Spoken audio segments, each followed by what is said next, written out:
السلام علیکم، میں ہوں عدنان یاسین اور آج کی اس انگلش کی کلاس میں آپ کو خوش آمدید کہتا ہوں۔ آپ سے گزارش ہے کہ میرے یوٹیوب چینل کو آپ سبسکرائب کر لیں، کیونکہ انشاءاللہ گرامر کے ریلیٹڈ میں اور بھی ویڈیو اپلوڈ کروں گا اور آپ کو ملتی رہیں گی، ٹھیک ہے۔ آج ہم بات کریں گے ٹینسز کی۔ ٹینسز 3 قسم کے ہوتے ہیں: پاسٹ، پریزنٹ اور فیوچر۔ پاسٹ گزرا ہوا زمانہ، پریزنٹ موجودہ اور فیوچر آنے والا۔ ان کی فردر 4 سب برانچز ہوتی ہیں: past indefinite, past continuous, past perfect اور پاسٹ پرفیکٹ کنٹینیوس۔ اس طرح پریزنٹ کی present indefinite, present continuous, present perfect اور پریزنٹ پرفیکٹ کنٹینیوس۔ فیوچر کی بھی اسی طرح ہیں: فیوچر انڈیفینٹ ہوتا ہے، فیوچر کنٹینیوس ہوتا ہے، فیوچر پرفیکٹ اور فیوچر پرفیکٹ کنٹینیوس ہوتا ہے۔ آج ہم بات کریں گے پریزنٹ انڈیفینٹ ٹینس کی۔ یہ گہرائی سے میں پڑھاؤں گا، یہ آپ پڑھیں گے تو انشاءاللہ آپ کو سمجھ سب کی آ جائے گی۔ فقرے کی ترتیب پہ غور کرنا ہے۔ سب سے پہلے تو تعریف: ایسا فعل جس میں کسی کام کا کرنا، ہونا یا سہنا موجودہ زمانہ میں پایا جائے، فعل حال مطلق کہلاتا ہے۔ دوسرا، اردو میں پہچان: اردو فقرات کے آخر پر تا ہے، تا ہوں، تے ہیں، تی ہوں وغیرہ آتے ہیں۔ مثال کے طور پر وہ سکول جاتے ہیں، وہ انڈا ابالتے ہیں، وہ کرکٹ کھیلتے ہیں وغیرہ۔ امدادی فعل 2 ہوتے ہیں: ڈو یا ڈز، ٹھیک ہے۔ اس کے بعد ہم پڑھیں گے سادہ جملہ بنانے کی ترتیب۔ اس سے پہلے بتائیں کہ سبجیکٹ کیا ہوتا ہے، ورب کیا ہوتا ہے اور آبجیکٹ کیا ہوتا ہے۔ سبجیکٹ ہوتا ہے فاعل، کام کرنے والا۔ ورب ہوتا ہے فعل، کام۔ آبجیکٹ ہوتا ہے مفعول، جس پر کام کیا جائے۔ مثلاً عدنان انگلش پڑھاتا ہے۔ عدنان سبجیکٹ ہے، انگلش آبجیکٹ مفعول ہے اور پڑھانا کیا ہے، یہ ورب ہے، ٹھیک ہے۔ تو اب دیکھتے ہیں ترتیب۔ سب سے پہلے کیا لکھنا ہے، سبجیکٹ لکھنا ہے۔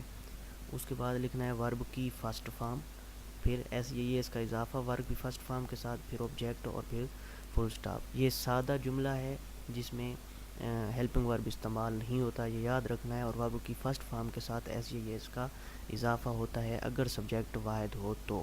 مثلاً وہ آنکھ مچولی کھیلتے ہیں، دے پلے ہائیڈ اینڈ سیک۔ چونکہ دے جمع ہے، زیادہ لوگ کھیلتے ہیں، اس لیے پلے کے ساتھ ایس یہ اس کا اضافہ نہیں ہوا ہے، ٹھیک ہے۔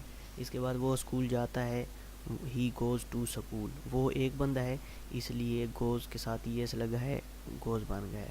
مزید آپ کو بتاتا ہوں کہ وہ ایس یا ایس کا اضافہ کہاں پہ ہوتا ہے، ٹھیک ہے۔ تو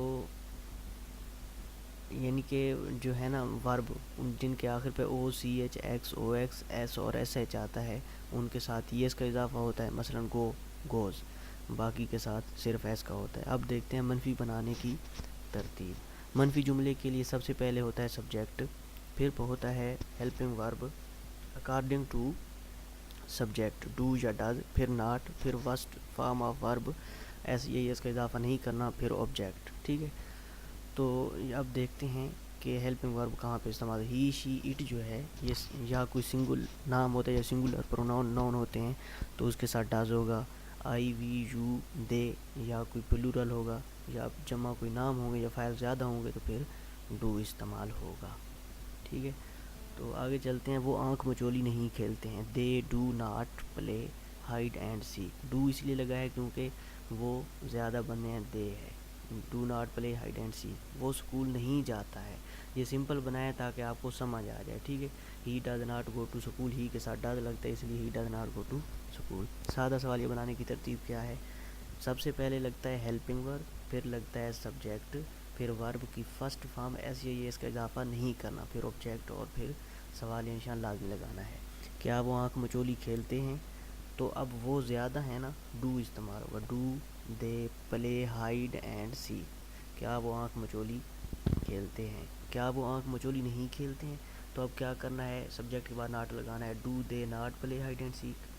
بڑا سوالیہ بنانے کی ترتیب۔ بڑا سوالیہ کے لیے ڈبلیو ایچ والا لفظ پہلے لگانا ہے، پھر سادہ سوالیہ والی ترتیب اور پھر سوالیہ نشان۔ ڈبلیو ایچ والے لفظ کیا ہوتے ہیں، آئیے دیکھتے ہیں۔ جیسا کہ what, why, when, where, how, which, who, یہ سب کیا ہیں، یہ انٹروگیٹو ورڈز ہیں اور یہ سوالیہ لفظ ہیں۔ وہ کیسے آنکھ مچولی کھیلتے ہیں، how do they play hide and seek. Next video میں انشاءاللہ پڑھیں گے۔ اللہ حافظ۔